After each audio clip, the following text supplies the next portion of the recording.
লুকোচুরি খেলবে? লুকোচুরি তুমি লুকাও, আমি ঠিকই তোমাকে খুঁজে পাবো।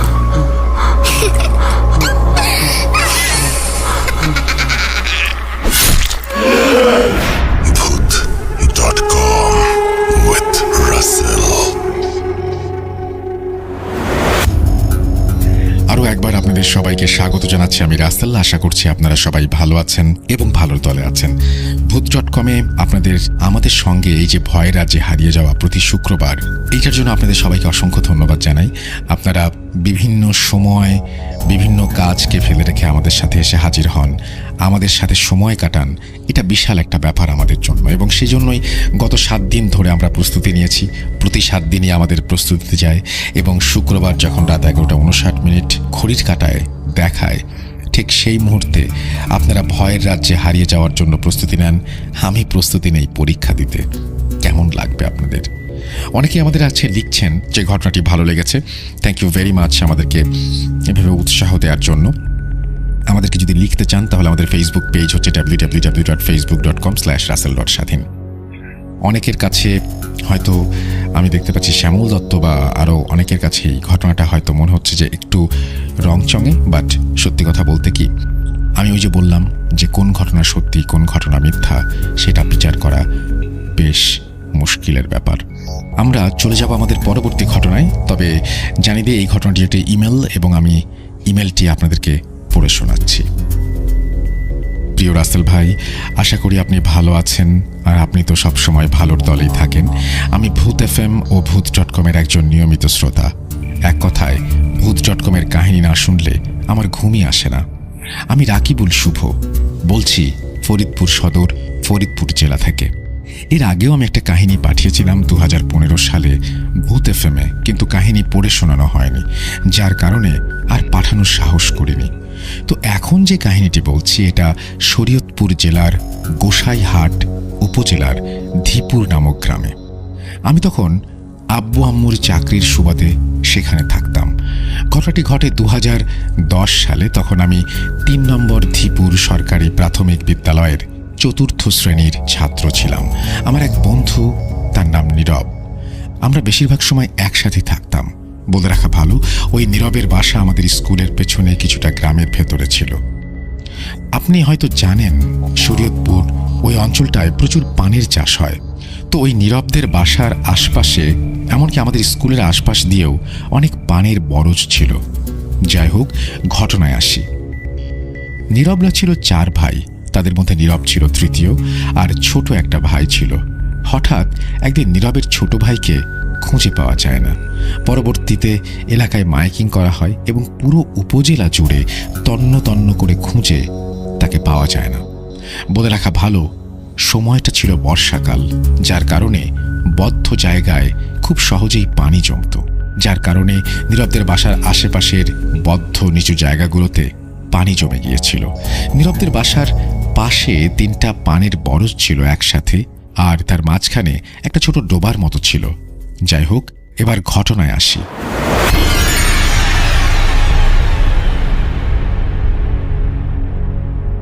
তো হারানোর 3 দিন পর এক পান চাষি সকালে নামাজ আদায় করার পর সেই পানের বরজে কাজ করতে যায়। পরবর্তীতে যখন কাজ শেষে সে ওই ডোবায় হাত ধুতে যায়, হঠাৎ করে একটা বাচ্চার লাশ ওপরে ভেসে ওঠে। আর ওই পান চাষি দেখে প্রচণ্ড ভয় পায়। পরবর্তীতে সে গ্রামের লোকজন নিয়ে আসে এবং দেখে বুঝতে পারে যে ওটা নীরবের ভাইয়ের লাশ। কিন্তু মজার বিষয় হলো, বাচ্চাটি হারানোর পর বাসার আশেপাশের জলাশয়গুলোতে তাকে লোক দিয়ে খোঁজা হয়েছিল, এমনকি ওখানেও খোঁজা হয়েছিল। তো এলাকা সবাই ভাবতে থাকে হয়তো কেউ শত্রুতার জের ধরে তাকে মেরে ফেলেছে এবং এখানে পুঁতে রেখেছে। পরবর্তীতে স্কুল টাইমে আমি ওখানে যাই, লাশটা দেখে আসি, এরকম একটা চিন্তা থেকে। লাশটা দেখে আমিও ভয় পাই, কারণ লাশের শরীরের বিভিন্ন জায়গা সাদা হয়ে গিয়েছিল এবং ফুলে গিয়েছিল, আর লাশটা খুব করুণ দৃষ্টিতে তাকিয়েছিল। আর একটা জিনিস খেয়াল করেছিলাম, লাশটা তার হাত দুটো এমনভাবে রেখেছে যেন সে কাউকে ফেরানোর চেষ্টা করছে। যাই হোক, পরবর্তীতে পুলিশ আসে সেখানে এবং যাবতীয় ফর্মালিটিস শেষ করে লাশটাকে দাফন করা হয়। ঘটনাটা এখানে শেষ নয়, ঘটনা এখান থেকেই শুরু। বলে রাখা ভালো, আমাদের স্কুলের নাইট কোচিং হতো সন্ধ্যা থেকে রাত 9টা পর্যন্ত। তো ওই ঘটনার 2 দিন পরে আমার এক বন্ধু রাজন, তার বাড়ি ওই গ্রামেই ছিল। সে ওই গ্রামের রাস্তা ধরে সন্ধ্যায় স্কুলে দৌড়াতে দৌড়াতে এসে হাঁপাতে হাঁপাতে অজ্ঞান হয়ে যায়। পরে তার জ্ঞান ফিরলে সে বলে সে রাস্তা দিয়ে আসার সময় একটা কালভার্ট পড়ে, সেই কালভার্টের ওপর একজন নারীকে দেখেছে যে বধূ বেশে ছিল। তো পরবর্তীতে যখন সে তার মুখ দেখে তখন তার মুখটা ছিল কিছুটা করে একটা জন্তুর মতো। এটা দেখেই সে দৌড়ে চলে আসে এবং নারীটিও তার পেছন পেছন ধাওয়া করে। পরবর্তীতে গ্রামে ব্যাপারটা জানাজানি হয়ে যায়, কেউ ছেলে মেয়েদের বানানো গল্প বলে উড়িয়ে দেয়। এই ঘটনার পরের দিন সন্ধ্যায় এক পান চাষি ওই কালভার্টের ওপর দিয়ে যাচ্ছিল এবং সেও একই ঘটনার সম্মুখীন হয়। এবং আরেকটা জিনিস অতিরিক্ত দেখা যায়, সে দেখে একটা মাংসের টুকরা আপনা আপনি রাস্তার এক পাশ থেকে অন্য পাশে চলে গেল। এটা দেখে সে আর নিতে পারে না, সে ওখানেই জ্ঞান হারিয়ে ফেলে। পরবর্তীতে একদল যুবক তাকে পেয়ে তার বাসায় নিয়ে যায় এবং জ্ঞান ফেরানোর চেষ্টা করে। জ্ঞান ফেরার পরে সে সবাইকে সবকিছু খুলে বলে। এবার গ্রামবাসী একটু ভয় পায়। পরবর্তীতে বিভিন্ন সময় ওই কালভার্টের ওপর দিয়ে মানুষজন বিভিন্ন জিনিস দেখত, কেউ ষাঁড় দেখত, কেউ ভেড়া দেখত। গ্রামের কিছু মুরব্বী এর পরে বলতে শুরু করে গ্রামে আলিয়াদানার আগমন ঘটেছে। বলে রাখা ভালো, আলিয়াদানা মূলত পিশাচ টাইপের কিছু, যা তাদের গ্রামের ভাষায় বলা হয় আলিয়াদানা। যাই হোক, পরবর্তীতে গ্রামের মানুষ আতঙ্কগ্রস্ত হয়ে সন্ধ্যার পরে বাসা থেকে বের হওয়া বন্ধ করে দেয়। আর যারা অতিরিক্ত সাহসী ছিল তারা বের হতো, কিন্তু একজন আরেকজনের সাথে হাতে শিকল আটকে রাখত। কিন্তু দুঃখের বিষয়, তাতেও লাভ হয় না। মাগরিবের আজানের পরে মনে হতো আকাশটা কালো হয়ে ঝড় উঠে আসছে। তো যাই হোক, এক পর্যায়ে গ্রামের মানুষ সিদ্ধান্ত নেয় যে এটার একটা বিহিত করতে হবে, এটা কোনো সাধারণ কিছু না। তো পরবর্তীতে গ্রামের একজন মসজিদের ইমাম তার পরিচিত এক বড় হুজুরের সাথে যোগাযোগ করেন, যিনি সাধারণত এই সব কাজ বা এই সমস্ত ব্যাপার নিয়ে কাজ করতেন। তো সময় মতো তাকে আনা হয় গ্রামে। তিনি এসে সব কথা শুনে বলেন যে তাকে আগে বুঝতে হবে আসলে এটা কি। পরবর্তীতে সে কিছু রিচুয়ালের মাধ্যমে ব্যবস্থা করেন, এমনভাবে তিনি আসনে বসেন। গ্রামের লোকজনও সেখানে ছিল। হঠাৎ হুজুরের সামনে একটা কুকুর এসে বসে পড়ে এবং সে আর হুজুর একে অপরের দিকে তাকিয়ে থাকে। মনে হচ্ছিল যেন তারা চোখে চোখে কিছু একটা বুঝিয়ে দেওয়ার চেষ্টা করছে। কুকুরটিকে দেখতে ছিল মিচমিচে কালো, কিন্তু অবাক করা বিষয়, কুকুরটির একটা পা নিচ থেকে অর্ধেকটা ছিল না। যাই হোক, কিছুক্ষণ পর কুকুরটি সেখান থেকে চলে যায় এবং হুজুর স্বাভাবিক অবস্থায় ফিরে আসেন। তো পুরো সময়টা গ্রামের মানুষজন অপেক্ষায় ছিল কিছু শোনার জন্য। তাদের এই আশা হুজুর এবার পুরো ব্যাপারটা সবাইকে বলবেন। তো হুজুর এবার কাহিনী বলতে লাগলেন কি হয়েছে। দেখেন, মানুষ যেমন আল্লাহর সৃষ্টি, তেমনি আরেকটি জাতীয় রয়েছে যারা আল্লাহরই সৃষ্টি। তারা আমাদের আশেপাশেই থাকেন, কিন্তু আমরা তাদের দেখতে পাই না। কিন্তু তারা বিভিন্ন সময় আমাদের মাঝেই বিভিন্ন প্রাণী অথবা মানুষের রূপে ঘুরে বেড়ায়। তেমনি তারা পানিতেও থাকে। আপনাদের যে কালভার্টটি রয়েছে, এটি অনেক পুরনো কালভার্ট, তাই না? তো এই কালভার্ট মূলত যুদ্ধের সময়ও ছিল। তখন এই কালভার্টের পাশে মানুষ মেরে ফেলে রাখা হতো, পরবর্তীতে নদীতে ফেলে দেওয়া হতো। কিন্তু রক্তের গন্ধ এখান থেকে আর যেত না। তখন একদল খারাপ জিন এখানে আশ্রয় নেয়। তারা পরবর্তীতে ঠিক করে এখানেই থাকবে। এই জিনরা মূলত ছিল পিশাচ টাইপের, যাদের রক্তের ঘ্রাণ খুব পছন্দ। কালে কালে এখানে আগের মতো আর থাকলো না জায়গাটা। তাই ওই জিনদের মধ্যে কিছু জিন চলে যায়, কিন্তু তারপরও কিছু ছিল। তো যখন বর্ষার পানি যখন এখানে এসেছে, আপনাদের এলাকার কোনো এক জেলে, আমি তার নাম বলবো না, সেই জিনদের একজনকে মাছ ভেবে আঘাত করে। পরবর্তীতে সে মারা যায়, যার প্রতিশোধ নিতে এখন অন্যরা মরিয়া হয়ে উঠেছে। আর এই বাচ্চাটা দিয়েই শুরু ছিল। এই বাচ্চাটি দুপুরে ওই কালভার্টের ওপরে খেলা করছিল। এক পর্যায়ে তার সঙ্গী বাচ্চারা ওখানে ওকে একা রেখেই চলে যায়। আর তার সেই একাকিত্বের সুযোগেই একজন জিন তার মেজ ভাই রূপে এসে তাকে নিয়ে যায় এবং এই ডোবায় তাকে চুবিয়ে মারে।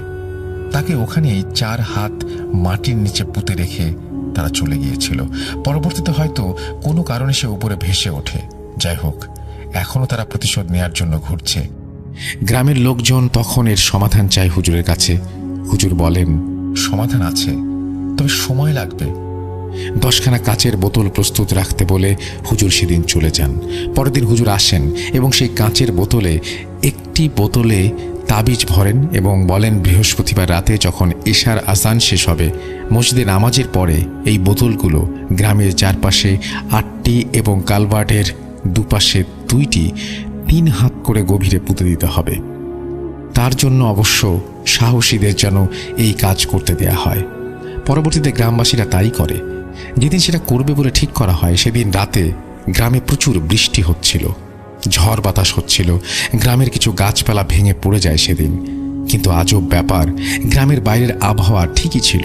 পরের দিন হুজুর আসে এবং বলে তারা চলে গেছে, কিন্তু তারা অবশ্যই তাদের প্রতিশোধ নিয়ে গেছে। কিন্তু গ্রামের লোক তখনও জানতো না কি প্রতিশোধ নিয়েছে। কিছুদিন পরে শোনা যায় অমক জেলে ঢাকা থাকা অবস্থায় অসুস্থ ছিল, সে মারা গেছে। যাই হোক, ঘটনাটা এখানেই শেষ। ভুল ত্রুটি হলে মাফ করবেন, ছোট ভাই মনে করে ক্ষমা করবেন। আর যদি গোসাইয়ের হাট কখনো যান তবে ধীপুর স্কুলের পেছনের ওই গ্রাম থেকে সত্যতা যাচাই করতে পারবেন। আমার কাছে ফরিদপুরের আরও কিছু ঘটনা রয়েছে। যদি এটি সিলেক্টেড হয় তাহলে অন্য ঘটনাগুলো পাঠানোর আগ্রহ পাবো। আমি রাকিবুল শুভ, আজ এ পর্যন্তই। আসসালামু আলাইকুম। ওয়ালাইকুম সালাম। আশা করছি এই ঘটনাটি আপনাদেরও ভালো লেগেছে। যদি ভালো লাগে অবশ্যই আমাদের জানাবেন, ভালো না লাগলেও আমাদের জানাবেন। আমরা চলে যাব আমাদের পরবর্তী ঘটনায়।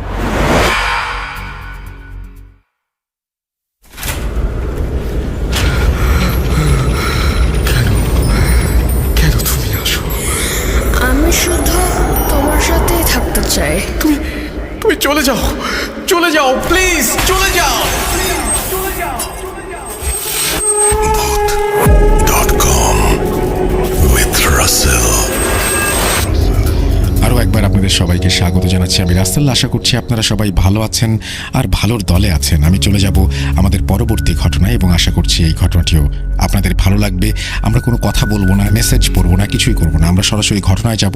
রাত বাড়ছে এবং আমাদের আজকের এপিসোডের শেষ ইমেলটি আমি এখন পড়তে যাচ্ছি। আশা করছি ভালো লাগবে আপনাদের। আসসালামু আলাইকুম রাসেল ভাই ও লিসেনারদেরকে জানাচ্ছি শুভেচ্ছা। আশা করছি আল্লাহর অশেষ রহমতে ভালোই আছেন। আমি তামিম, আমার বাসা চট্টগ্রামের পতেঙ্গায়। আমার দাদার বাড়ি নেত্রকোনা জেলার কেন্দুয়া উপজেলায়, কিন্তু ছোটবেলা থেকেই আমার চট্টগ্রামে বেড়ে ওঠা। পতেঙ্গা এলাকায় বর্তমানে কেন্দুয়া উপজেলার অনেক মানুষের বসবাস, যার মধ্যে বেশিরভাগই গার্মেন্টস ওয়ার্কার, কেউ কেউ দিনমজুর বা অন্যান্য ছোটখাটো কাজে নিয়োজিত। আমরা যে দোকানে বসে আড্ডা দেই সেখানে আমাদের গ্রামের বাড়ির এলাকার অনেক মানুষ আড্ডা দেয়। অনেক দিন ধরে এই দোকানে বসার কারণে কেন্দুয়ার অনেক মানুষের সাথেই পরিচয় হয়ে যায়, যার মধ্যে রফিকুল ভাই একজন। গতকাল আমি কৌতূহলের কারণে রফিকুল ভাইয়ের কাছে জানতে চাই, ভাই আপনি তো গ্রামে বড় হয়েছেন, আপনার জীবনে কোনো ঘটনা আছে? বেশ কিছুক্ষণ চিন্তা করে তিনি বললেন, হ্যাঁ, 2টা ঘটনা আমার মনে আছে। আপনি জানতে চাইলে তিনি সিগারেট জ্বালিয়ে শুরু করেন। প্রথম ঘটনাটি ছোট হওয়ার কারণে স্কিপ করলাম। ঘটনা 2 তিনি বলা শুরু করলেন।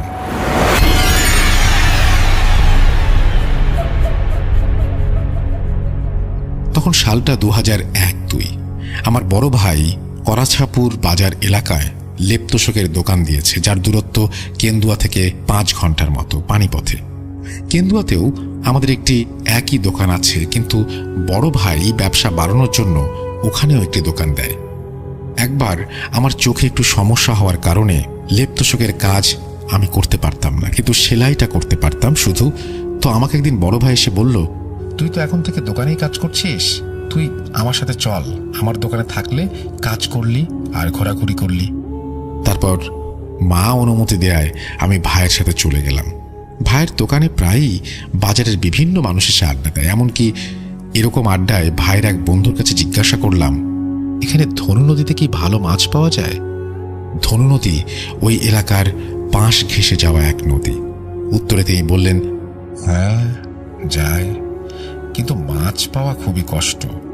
2-3 টানা বড়শি বাইলে কিছু মাছ পাওয়া যায়। কথা শুনে নিয়ত করে ফেললাম মাছ ধরবো বড় ভাইয়ের অনুমতি নিয়ে। সেদিন আবার কেন্দুয়ার বাড়িতে চলে এসে বড়শি সহ সব নিয়ে আবার ভাইয়ের দোকানে যাই। সন্ধ্যায় অল্প খেয়ে আমি বড়শি সহ সকল সরঞ্জাম নিয়ে বেরিয়ে পড়ি।